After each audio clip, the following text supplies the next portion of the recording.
Pamilin. Mahalin at pakaingatan ang bawat ibinabahagi ko sa YouTube channel na ito. Ang kapangyarihang nakapaloob dito ay lubhang mahiwaga. Gamitin lamang sa kabutihan at pagganap ng kalooban ng Diyos, maging huwaran at laging isapuso't isip ang 7 layunin. Una, isabuhay ang 4 na gintong simulain: maka-Diyos, makabayan, makatao, makakalikasan. Pangalawa, isagawa ang pag-ibig sa Diyos, pananampalataya at pag-asa sa pamamagitan ng tiyaga.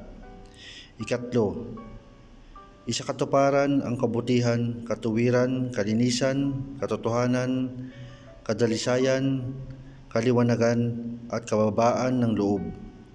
Ikaapat, ipalaganap ang kapayapaan, pagkakaisa, pagmamahalan, pagtulong sa kapwa, pagmimisyon, paglilinis ng sarili, at pagbabago tungo sa pag-unlad. Ikalima, magkaroon ng paggagalangan, pag-uunawaan, pagmamahalan sa isa't isa bilang mga kapatid at kapwa-tao. Ika-6, maging dakila sa isip, sa salita at gawa para sa Diyos, sa bayan at tao. Ika-7, ipagtibay ang kautusan ng Diyos, tumulong sa pagpapaunlad ng bawat kapwa at tumupad sa hadikain ng Diyos sa bawat tao.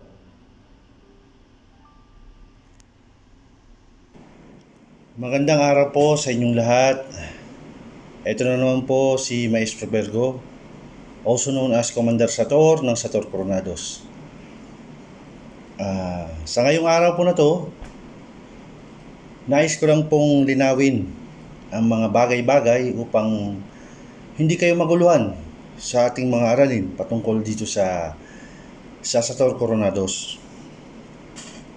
Gusto kong bigyan pansin ang mga tanong ng mga bagong estudyante na nakapasok dito sa channel na to, sa channel natin na patungkol sa pag-aaral ng karunungang lihim ng Panginoong Diyos Ama na makapangyarihan sa lahat.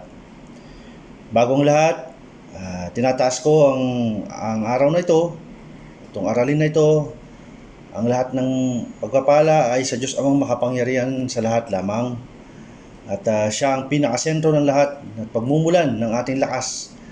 At upang magkaroon tayo ng tamang pag-iisip, upang aralin ang lahat ng mga bagay na narito at proteksyonan tayo laban sa anumang puwersa na nais umatake sa atin. Gusto kong bigyang pansin ang patungkol sa may nagtanong sa akin na isang estudyante dito, sapagkat sila'y nag-aalala o nagtataka kung may mga tanong sa kanilang isipan na bakit ang ganitong aralin ba patungkol sa Sator ay kailangan pa ba ng medalyon o anting-anting o kahit anumang mga bagay-bagay upang mapagana o magamit. Una sa lahat, ang aking paliwanag dyan ay kahit anumang bagay, medalyon man, anting-anting, mutya, lalahatin ko na. Kung walang kapangyarihan na magmumula sa Diyos Amang makapangyarihan sa lahat, ito ay palamuti lamang. Lagi niyong tatandaan na kahit anong laki ng medalyon mo, kahit anong ganda ng medalyon mo, kahit anong ganda ng agimat na hawak mo, na nakikita, na pinapakita mo sa ibang tao, hindi ka mag-i-invest doon sa mga gamit. Lagi niyong tatandaan, ang gagawin mo ay ang pinakamahalaga ay ang pakikipag-ugnayan mo sa Panginoong Diyos Ama na makapangyarihan sa lahat. Kung paano ka makipag-ugnayan sa Kanya. Ang paraan ng iyong panalangin. Dahil walang silbi ang agimat o ang mga bagay-bagay tulad ng medalyon o kung anumang bagay. Hindi ka mag-i-invest sa ganung bagay. Mag-i-invest ka sa knowledge o yung matututunan mo sa mga pag-aaral ng karunungang lihim at isa sa puso mo yun at isa sa buhay mo. Huwag kang didepende sa medalyon lang. At wag mo ring iisipin na kung wala kang medalyon, hindi wala ka ng karapatan mag-aral ng ganitong mga bagay. Hindi ganun. Kaya nga lagi ko sinasabi, di ba, ang mga binabahagi ko dito ay mga buhay na salita na may kanya-kanyang pwersang taglay na hindi matatawaran, na nagmula sa Diyos Amang makapangyarihan sa lahat. Sa makatuwid, masasabi ko sa inyo na ang mga bagay-bagay na ibinabahagi natin dito ay mga buhay na salita. Ibig sabihin, may lakas at pwersa sila. Sila ay mga sagradong salita. Hindi mo basta-basta pwedeng ibato kung kanino man. Sapagkat sila ay may lakas at pwersang taglay na kayang maminsala ng kahit sino man o kung ano man. Kaya nga sabi ko lagi na ito'y gagamitin sa mabubuting bagay lang. At hindi nyo naman mapapagana ito kung gagamitin nyo sa masama, sapagkat nagbigay ako ng selyo sa lahat ng ito. Kaya mainam na pag-aralan nyo mabuti, mainam na pag-aralan nyo mabuti ang lahat, at tignan nyo muna. At huwag nyo ring limitahan ang inyong sarili, maging malikhain kayo. Huwag nyo iisipin na, wala akong medalyon, hindi ako pwede dito. Wala akong taglay na agimat, hindi ako pwede dito. Yun ba ang sukatan ng pagiging isang manggagamot? Yun ba ang sukatan ng pagiging isang alagad ng liwanag? Ang sa laki ng medalyon o sa hawak mong medalyon o kung ano man? Hindi yun ang definition. Lagi niyong tatandaan na agimat o ang anting-anting ay ang paniniwala. Ang taos-pusong paniniwala at laging mong isa sa puso't isip. Ang lahat ng bagay ay para sa kabutihan at ang pakikipagkomunikasyon mo sa Panginoong Diyos upang gabayan ka nito, bigyan ka ng mga tamang tulong o sa iyo, depende sa iyong mga pangangailangan, pang-spiritual man yan, physical o mental. Kaya kung nililinaw ang lahat, para ang mga tao ay hindi mag-alangan. Napag-aralan nyo itong mga bagay na ito. Lalo sa mga sitwasyon natin ngayon na may pandemya, alam nyo ang sitwasyon, nakikita natin. Maraming tao ang nakakalimot. Lahat ginagamit para sa pansariling kapakanan lamang. Kaya ako binabahagi ito sa inyo ng libre sapagkat misyon ko ito na ipamahagi sa inyo ito. Ito ay kaiba sa mga turo ng mga maestro, pasintabi sa inyong sa mga maestro na natuturo din. Wala akong masamang intention sa inyo. At para sa akin, ito ay karapatan ko at katungkulan ko rin bilang isa sa tagapangalaga ng kapangyarihan ng Sator at isa rin sa tagapangalaga sa mga lihim na karunungan ng Diyos Ama na makapangyarihan sa lahat. Ito ay misyon ko at katungkulan ko na ipamahagi ito sa mga tao. At hindi sa atin ito. Lagi niyong tatandaan, ang kapangyarihang ipinagkaloob sa iyo ay hindi sa iyo. Huwag mong aarihin yan. Kahit ako sa sarili ko, meron akong binigay sa akin ng katungkulan at kapangyarihan na ipinagkaloob sa akin. Hindi ko inaari ito. Hindi sa akin ito. Ito ay pinahiram lamang sa akin upang ako'y tumulong sa mga taong nangangailangan at upang ako'y maglingkod sa Diyos Amang makapangyarihan sa lahat. Lalong-lalo na tumulong sa mga taong kapuspalad na walang pera, walang pambayad sa doktor o kahit anumang malalang sakit na hindi nila kayang gamutin. Simple lang ang masasabi ko dyan.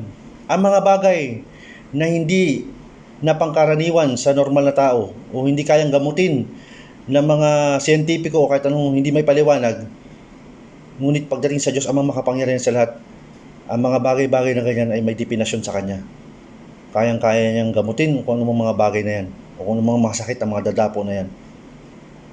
Sapagkat tayo ay tao lang, hindi natin alam lahat. Walang sino mang tao makapagsasabi o makapagtatakda ng mga bagay-bagay. Maaaring may mga taong nakakakita ng mga pwedeng mangyari. May mga third eye, may mga kung ano-ano mang kakayahan. Ngunit hindi sila Diyos. Tayo ay tao lang. Hindi tayo Diyos para tayo magsasabi kung ano man ang mangyayari. Kaya ang payo ko sa mga taong nag-aaral ng karunungang lihim ng Panginoong Diyos ay huwag niyong pigilan o huwag niyong ikulong ang sarili niyo sa isang bagay na isang matagal ng paniniwala. Kaya ako rin binabago ang sistema sa ngayon dahil nakikita ko, kaya kakaunti ang mga nagiging pwersa ng liwanag, ang mga taong nag-aral ng karunungang lihim, sapagkat ang kaalaman na binabahagi ay limitado lang, napakalimitado. At nakukulong tayo sa isang sistema na matagal na noon pa. Sistema na kung hanggang ngayon ay umiiral pa rin. kailangan natin ng pagbabago.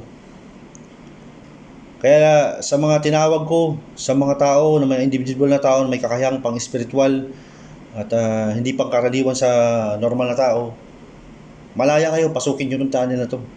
Ituring yung inyo ito. Gawin yung training ground ito upang mag-aral tayo. Pag-aralan natin, bawat hihimay-himayin natin yan, bawat isa yan. Upang maintindihan natin kung para saan ba yan. Sapagkat ako, ang hangarin ko ay simulan sa umpisa, sa pinaka-basic foundations. Hindi ako basta-basta nagbibitaw ng mga babato ng mga kung ano-anong orasyon dyan o Latin na orasyon na hindi tayo magsisimula sa pinaka-umpisa. Mahalaga na malaman ninyo na ang pag-aaral ng karunungang lihim ay kailangan bilang isang maestro o tagapagturo, kailangan proteksyonan mo rin ang iyong mga magiging estudyante. Dahil unang-una sa lahat, lagi ko sinasabi, ito ay mga buhay na salita na may kanya-kanyang puwersang taglay na kayang puminsala. Physical, mental at spiritual. Kaya maging maingat din tayo sa lahat. Yun lamang po muna sa ngayon ng aking paliwanag patungkol sa agimat, anting-anting, at mga mutya at kahit anumang pag-aaral tungkol sa karunungang lihim ng Panginoong Diyos Ama na makapangyarihan sa lahat. Para sa mga tao, huwag niyong limitahan ang sarili niyo. Mag-aral kayo, sikapin niyong mag-aral upang maproteksyonan niyo ang inyong sarili, ang inyong mga mahal sa buhay, ang inyong pamilya, at makatulong na rin kayo sa mga taong nangangailangan, lalong-lalo na ang mga kapuspalad na tao sa buong mundo. Huwag niyong lilimitahan ang inyong sarili. Nakagabay lamang ang Diyos Ama na makapangyarihan sa atin, sa lahat ng mga taong natagpuan tong channel na to. Sana balang araw ay mapagtagumpayan nyo itong pagsusulit sa inyong buhay. Ituring nyo itong isang pagsubok o pagsusulit sa buhay upang maintindihan nyo at malaman nyo kung ano ba talaga ang katotohanan sa karunungang lihim ng Panginoong Diyos Ama na makapangyarihan sa lahat. Maraming salamat po. Ako pong muli si Maestro Virgo, also known as Commander Sator ng Sator Coronados. Hanggang sa muli, maraming salamat po.